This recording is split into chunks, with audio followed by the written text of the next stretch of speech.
नमस्कार, city centre देख रहे हैं आप, मोहताबिश हुसैन। लंदन में राहुल गांधी के बयान को लेकर संसद के दोनों सदनों में जमकर हंगामा हुआ। सत्ता पक्ष कांग्रेस नेता से माफी की मांग इसको लेकर कर रहा है, जबकि विपक्ष का कहना है कि राहुल ने ऐसी कोई बात नहीं कही जिस पर माफी मांगी जाए।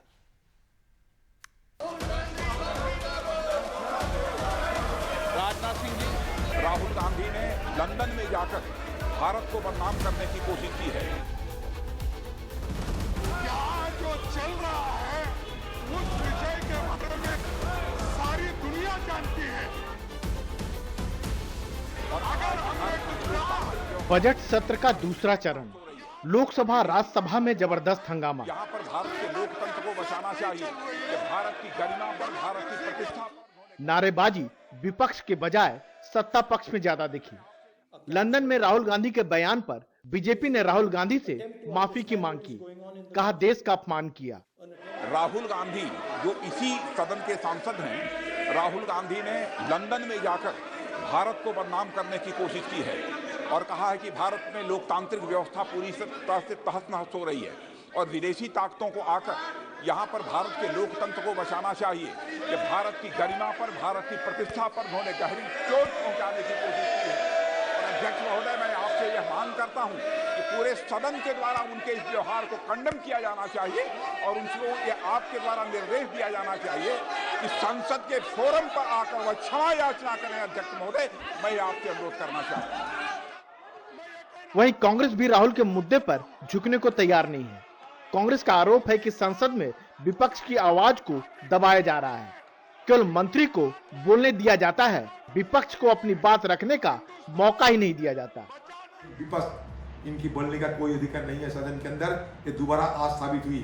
एक तरफा राहुल गांधी के खिलाफत करते हुए जो मर्जी बयान पेश किए गए, लेकिन हमारी तरफ से हमारी बात रखने का कोई मौका नहीं दिए गए आज। इसका मतलब क्या होता है? इसका मतलब राहुल गांधी जो कहते थे कि माइक के मौका नहीं दिया जाते हैं, ये बिल्कुल सच है कि माइक में बोलने के मौका विपक्ष को नहीं दिया जाते हैं। राज्यसभा में आप कोई ऐसा मुद्दा नहीं उठा सकते जो लोकसभा के सांसद ने कहा और उनको उठाना दिया गया। लीडर ऑफ द हाउस को बोले वो, और 5 मिनट 7 मिनट बोले, और जब नेता प्रतिपक्ष खड़े हुए उनको 1 मिनट के अंदर उनको चुप कराया गया। कांग्रेस और डीएमके ने विरोध के तौर पर लोकसभा अध्यक्ष की ओर से बुलाई गई बिजनेस एडवाइजरी कमेटी की मीटिंग का बायकॉट किया। इस पर बीजेपी ने काफी तीखी प्रतिक्रिया दी। विशेष रूप से कांग्रेस को कुछ बातों का जवाब देना चाहिए। पहला, क्या लंदन की धरती पर भारतीय संसद के मामले में झूठ बोलना, अपमानित करना उचित है? दूसरा, क्या अपने देश के लोकतंत्र के लिए विदेशी ताकतों को आमंत्रित करना उचित है? तीसरा, क्या संसद की कार्यवाही को बाधित करना उचित है? चौथा, बजाय अपनी गलती पर माफी मांगने के लिए बल्कि उल्टा अकड़कर संसद की कार्यवाही को बाधित करना क्या उचित है? हमें लगता है कि कांग्रेस अपने सारे कर्तव्य भाव को भूल गई है। बजट का यह दूसरा सत्र 6 अप्रैल तक चलेगा। पहले चरण से जारी टकराव अभी तक जारी है और इस बार भी आसार ठीक नहीं लग रहे हैं। दोनों पक्ष में से कोई भी पीछे हटने को तैयार नहीं है। राहुल गांधी ने जो विदेश में कहा उस पर पहले भी काफी बहस हो चुकी है। संभवतः प्रधानमंत्री ने रविवार को कर्नाटक में जो कुछ कहा उससे बीजेपी नेताओं को लगा कि इसे संसद में उठाना चाहिए, लेकिन ऐसे ही टकराव की वजह से संसद के इस सत्र के भी धुलने का खतरा है। संसद भवन से हिमांशु शेखर मिश्र के साथ राजीव रंजन, एनडीटीवी इंडिया। दिल्ली के एक परिवार का आरोप है कि जब वो गोवा घूमने गए तो उन पर तलवारों और चाकुओं से हमला किया गया। इस हमले में परिवार का एक सदस्य गंभीर रूप से घायल हो गया है और परिवार के बाकी 4 सदस्य भी घायल हो गए हैं। गोवा पुलिस ने 4 लोगों को गिरफ्तार किया है और उन पर हत्या के प्रयास का केस यानी धारा 307 लगाई गई है। जांच के दौरान पुलिस ने पाया कि शरीर के हिस्सों पर चाकू और अन्य हथियारों से हमला किया गया था। इससे जुड़ा एक वीडियो अब सोशल मीडिया पर वायरल हो रहा है। जोशीमठ बचाओ संघर्ष समिति ने सर्द मौसम और बारिश की फुहारों के बीच मशाल जुलूस निकाला। आंदोलनकर्ताओं का कहना है कि जोशीमठ आपदा प्रभावितों की अनदेखी की जा रही है और उनके विस्थापन और पुनर्वास में देरी हो रही है। इसे लेकर लोगों में काफी आक्रोश है। लोगों का कहना है कि जोशीमठ संवेदनशील क्षेत्र बना हुआ है और कई महीने बीत जाने के बाद भी अभी तक सर्वे के लिए भेजी गई एजेंसियों की रिपोर्ट सार्वजनिक नहीं की गई है। ये एक खतरनाक स्थिति है। समलैंगिकों के विवाह को मान्यता देने के मामले में सुप्रीम कोर्ट ने 5 जजों के संविधान पीठ को इसको भेज दिया है। पीठ 18 अप्रैल से इस मामले में सुनवाई जो है वो शुरू करेगा। आशीष भार्गव की रिपोर्ट आप देखिए। समलैंगिक संबंधों को अपराध के दायरे से बाहर रखने के बाद अब सुप्रीम कोर्ट इस बात पर विचार करने जा रहा है कि क्या समलैंगिकों की शादी को भी मान्यता दे दी जाए। इस पर सुप्रीम कोर्ट ने एक बड़ा कदम उठाया है। 3 जजों के पीठ ने मामले को 5 जजों के संविधान पीठ को भेज दिया है। हम कह रहे हैं कि ये एक इक्वालिटी का इशू है, एक फंडामेंटल राइट्स का इशू है और जो भी राइट्स एक स्टेट इंडिविजुअल को मिलते हैं एक गे इंडिविजुअल को भी मिलने हैं। This is just a question of fundamental rights extended to citizens, that is all. हालांकि इस दौरान केंद्र सरकार ने याचिकाओं का विरोध किया है और कहा कि ये विधायिका का मामला है, इस पर संसद में ही बहस हो सकती है। यह सामाजिक नैतिकता और भारतीय लोकाचार के अनुरूप नहीं है। भारतीय वैधानिक और व्यक्तिगत कानून शासन में विवाह की विधायी समझ केवल एक जैविक पुरुष और जैविक महिला के बीच विवाह मानती है। इसमें कोई भी हस्तक्षेप व्यक्तिगत कानूनों और स्वीकृत सामाजिक मूल्यों के नाजुक संतुलन का पूर्ण विनाश होगा। 18 अप्रैल से शुरू होने वाली सुनवाई की लाइव स्ट्रीमिंग भी होगी। अपने इस कदम के साथ सुप्रीम कोर्ट ने अपने कंधे पर बहुत बड़ी जिम्मेदारी ले ली है, क्योंकि उसे समाज की बदलती जरूरतों को भी देखना है और उसका संवैधानिक कानूनों और प्रक्रियाओं के साथ संतुलन भी बनाना है। नई दिल्ली से संजय कौशिक और नीता शर्मा के साथ आशीष भार्गव, एनडीटीवी इंडिया।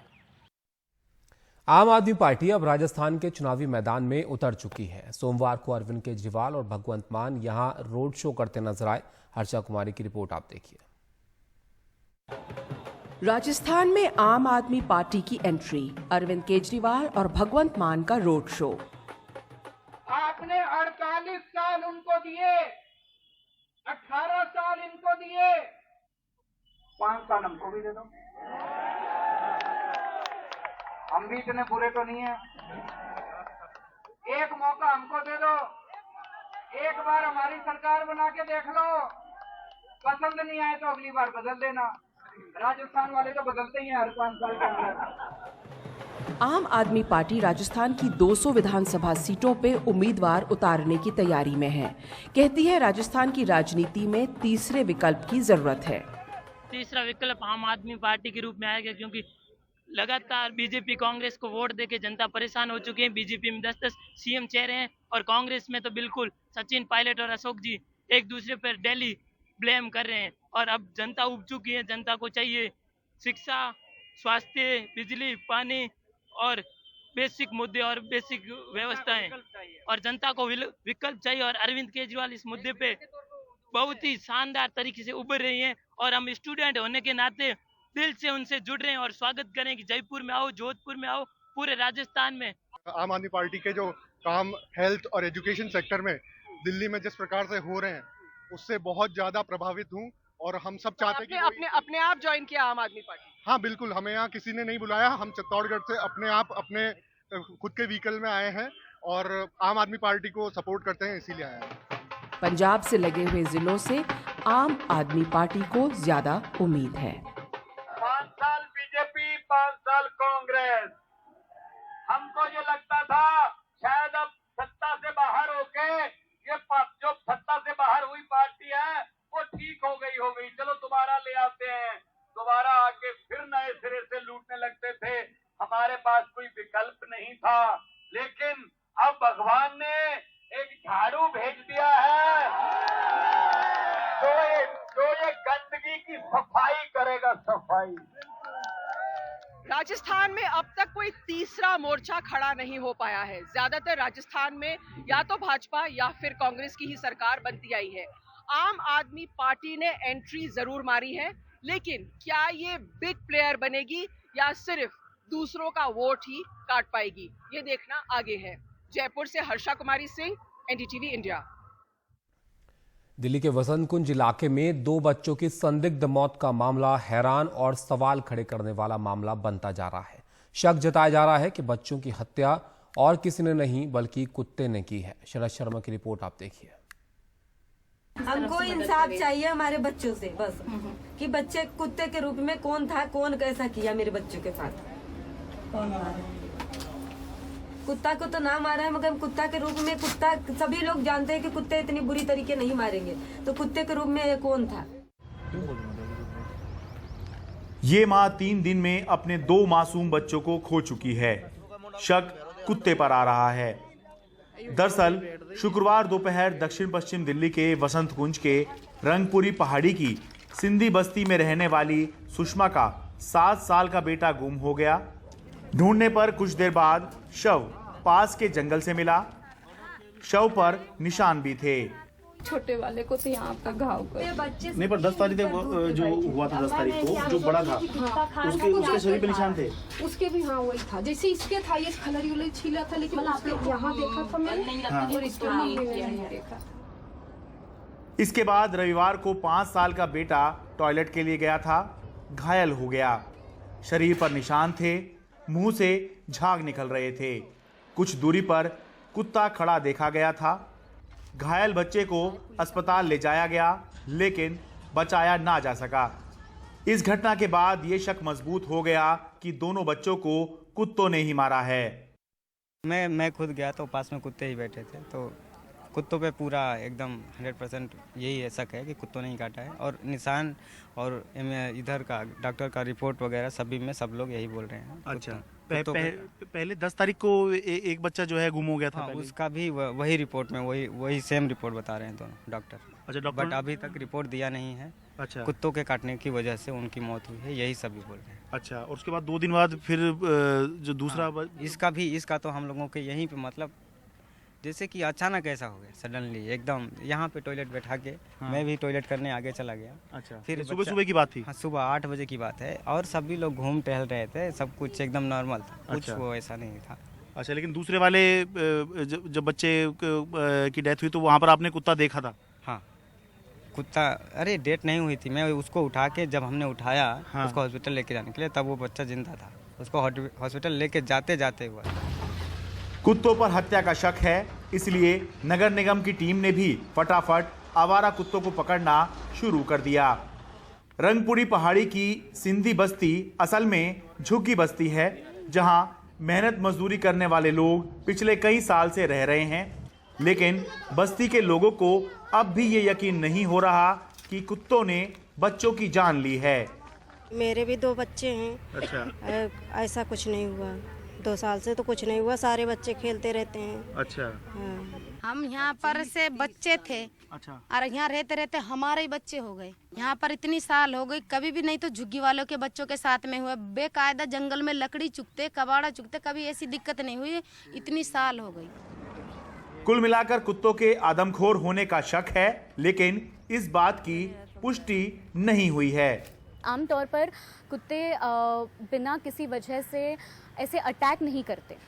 वैसे तो अगर सही टाइम पे एनिमल बर्थ कंट्रोल रूल्स जो 2001 के हैं ये इम्प्लीमेंट किए जाते तो इतने सारे कुत्ते उस एरिया में नहीं होते। हम अथॉरिटीज़ से ये विनती करते हैं कि अब वहाँ पे जो कुत्ते हैं इनका स्टेरलाइजेशन और वैक्सीनेशन यानी कि नसबंदी और टीकाकरण किया जाए ताकि इनकी आबादी कम हो। इस मामले में 2 बातें ध्यान रखने वाली हैं। पहली, इस मामले में अभी तक पुलिस का औपचारिक पक्ष सामने नहीं आया है। दूसरा, दोनों बच्चों के शरीर पर निशान तो बताए गए हैं, देखे भी गए हैं, लेकिन किसी ने भी कुत्ते को, बच्चे को नोचते या खाते हुए नहीं देखा है।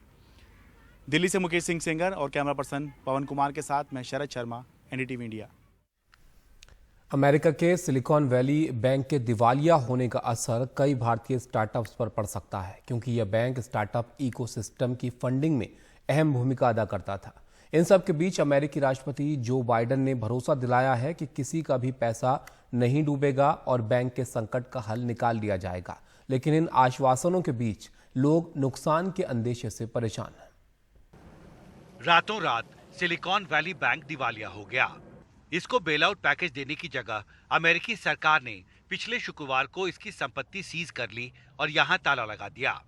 अब इससे वे स्टार्टअप्स परेशान हैं जो अमेरिकी पूंजी बाजार से पैसे निकालकर यहां जमा करते थे। इनमें बड़ी तादाद भारतीय स्टार्टअप कंपनियों की भी है। तो सिलिकॉन वैली बैंक जो है वो अमेरिका का एक बहुत ही जाना माना बैंक है, जहां पे अधिकतर जो डिपॉजिटर्स हैं, जो जिसमें पैसा रखते हैं, वो एक टेक्निकल स्टार्टअप्स हैं। जो टेक्निकल स्टार्टअप का इकोसिस्टम है, वेंचर कैपिटलिस्ट हैं, वो वहां अपना पैसा उस पर रखते हैं। कुछ दिन से ये आशंका, कुछ हवा चली कि वो बैंक बंद हो सकता है।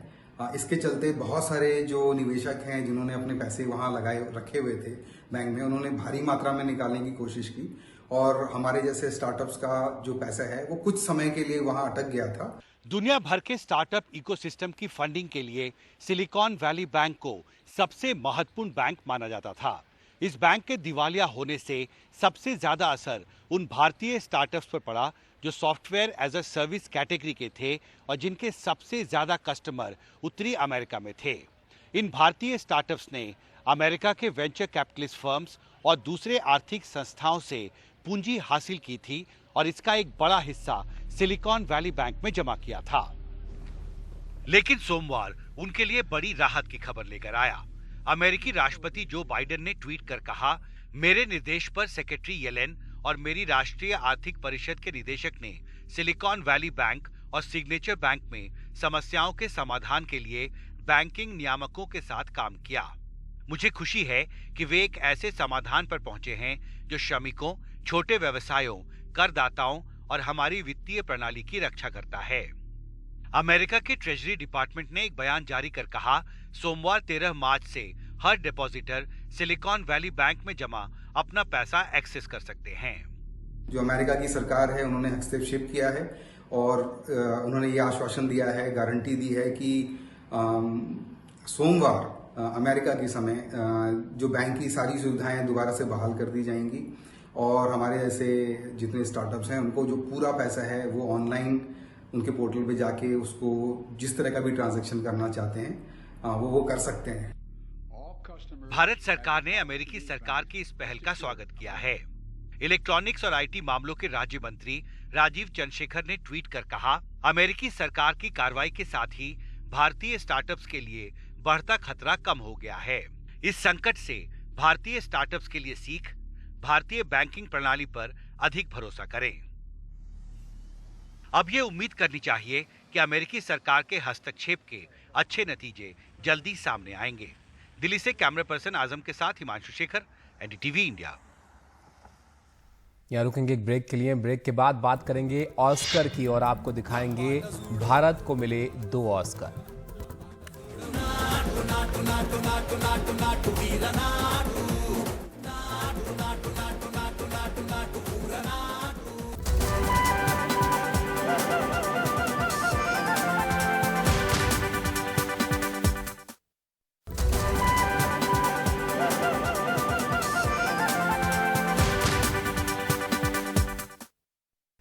हिमाचल प्रदेश के पालमपुर में देश का दूसरा ट्यूलिप गार्डन तैयार हो गया है और ये ट्यूलिप गार्डन पूरी तरह से स्वदेशी ट्यूलिप पौधों से विकसित किया गया है। लाहौल स्पीति में इसकी पौध तैयार की गई है। पालमपुर में 11 किस्मों के करीब 50,000 पौधे लगाए गए हैं जो पर्यटकों के आकर्षण का केंद्र बने हुए हैं।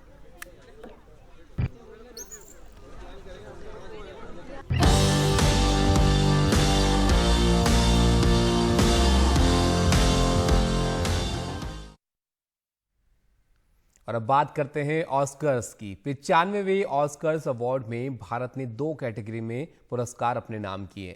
RRR के गाने नाटू नाटू को बेस्ट ओरिजिनल सॉन्ग और एलिफेंट विस्परर्स को शॉर्ट डॉक्यूमेंट्री की श्रेणी में ऑस्कर मिला है। प्रशांत सिसोदिया की रिपोर्ट आप देखिए।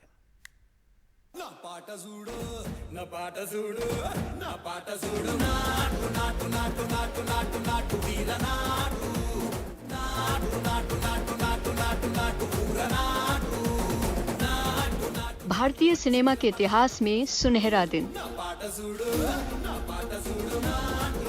RRR के गाने नाटू नाटू ने जीता बेस्ट ओरिजिनल सॉन्ग का अवार्ड।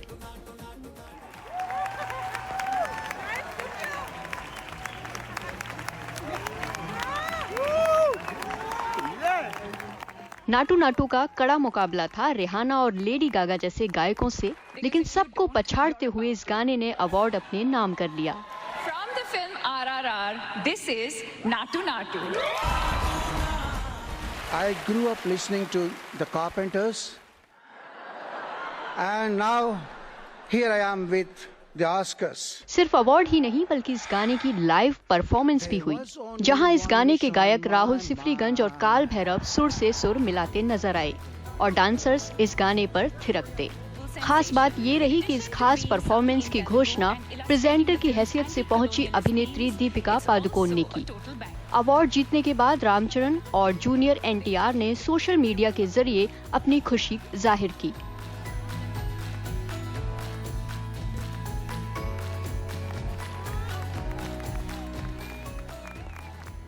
दूसरी तरफ भारतीय सिनेमा से जुड़े चेहरों ने इस जीत पर प्रतिक्रिया दी।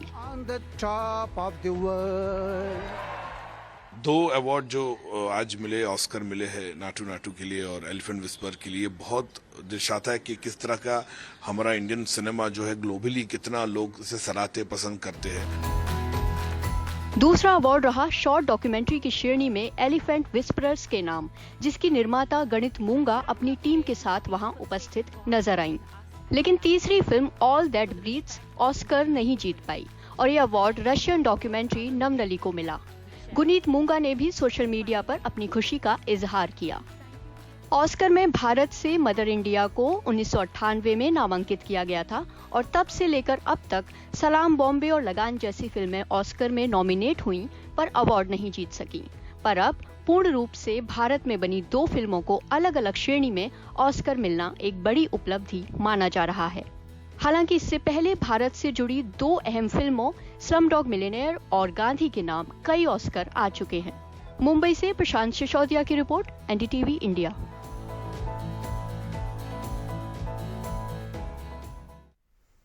तो ऑस्कर से इस अच्छी खबर के साथ आज के सिटी सेंटर में फिलहाल इतना ही। बाकी खबरें जारी हैं, आप बने रहिए हमारे साथ। नमस्कार।